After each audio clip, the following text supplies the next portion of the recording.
শ্রমিকরা এদেরকে মধ্যযুগীয় কায়দায় নির্যাতন নিপীড়ন করে কে?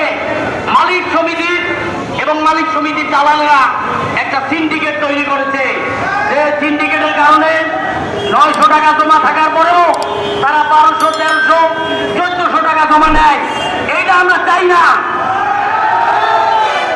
এবং আমরা একটা দাবি করতে চাই, ঢাকা এবং চট্টগ্রামে কোন রকম এক মালিকের একাধিক গাড়ি থাকতে পারবে না।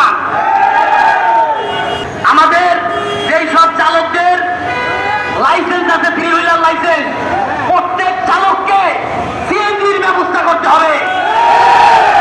আমরা আমাদের মাঝে উপস্থিত হয়েছেন কামাল ভাই, 45-86 সাধারণ সম্পাদক।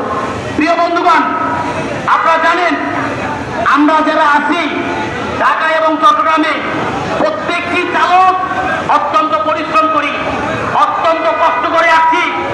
এই চালকগুলাকে মধ্যযুগীয় কায়দায় নির্যাতন নিপীড়ন করা হচ্ছে। আমরা প্রধান উপদেষ্টা, যোগাযোগ উপদেষ্টা বরাবর আমরা চিঠি লিখেছি। বিআরটিএ গত পরশুদিনকে আমরা চিঠি দিয়েছি। আমরা অতিরিক্ত কমিশনার ট্রাফিকে আমরা চিঠি দিয়েছি, মিটিং করেছি। আমরা দাবি তুলতেছি ঢাকা চট্টগ্রামে সিএনজি মালিকদের সিন্ডিকেট ভেঙে দিতে হবে।